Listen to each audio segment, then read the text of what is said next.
Thom Hartmann here on the news. You need to know this. It may come as a surprise to Wayne LaPierre, but the NRA is not a political party. Apparently no one's informed him of that, as he'll be delivering the gun group's official response to the State of the Union tonight.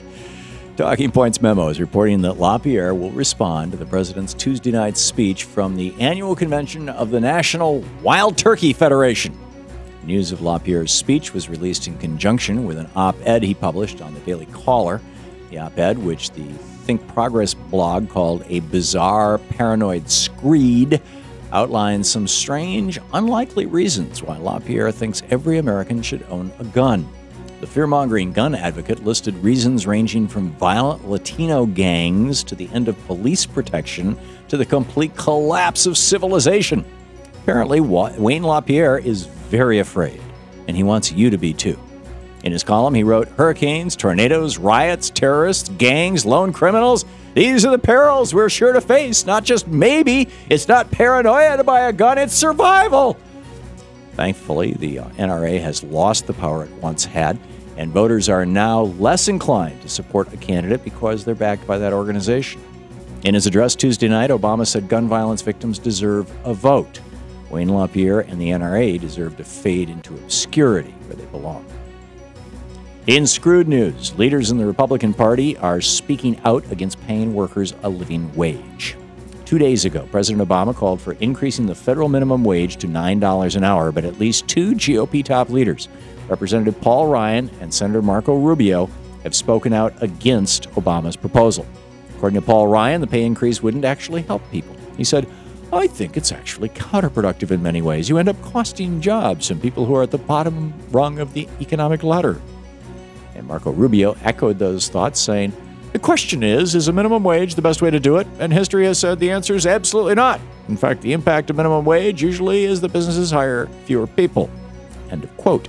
In fact, both of those statements could not be farther from the truth. According to multiple studies by the Review of Economics and Statistics, there was, quote, "no detectable employment loss," end quote, in response to a wage increase.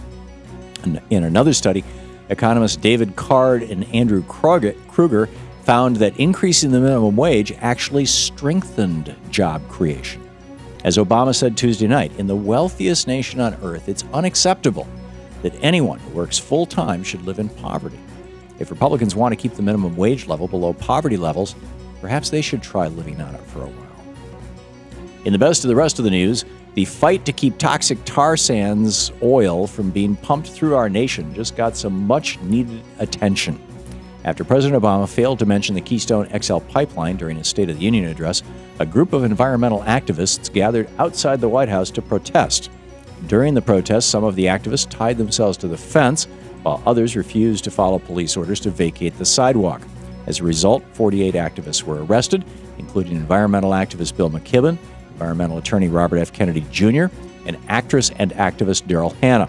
As a crowd gathered to watch, Kennedy Jr. said, "Climate change is not just an economic issue, it is a moral issue. I do not believe that Keystone XL will happen. I believe that President Obama and Secretary Kerry will do the right thing, and we need to show our support." End of quote. And environmentalists throughout our nation are hoping that he's right. The recent appointment of Secretary of State John Kerry, who's been a leading voice on climate change during his 28 years in the Senate, provides some hope that the Keystone pipeline will, in fact, be stopped. Let's keep up the fight to prevent big oil from pumping toxic tar sands through our communities. Go to tarsandsblockade.org. The Republican war on women just went into overdrive in Arkansas. That state's legislature has passed one of the nation's most restrictive abortion bans, and the law would take effect regardless of whether or not the state's governor, Mike Beebe, vetoes the legislation. In Arkansas, a simple majority of legislators can override a governor's veto. So even if he's against the radical fetal heartbeat bill, women in the state would be banned from having an abortion after the first 12 weeks of pregnancy. The bill's sponsor, Republican State Senator Jason Rapert, is still working to increase support for the bill by removing the mandate for an invasive ultrasound probe and taking criminal penalties for abortion doctors out of the legislation. If Arkansas lawmakers really want to reduce the number of abortions, they'll increase access to birth control and start providing kids with something besides abstinence-only sex education.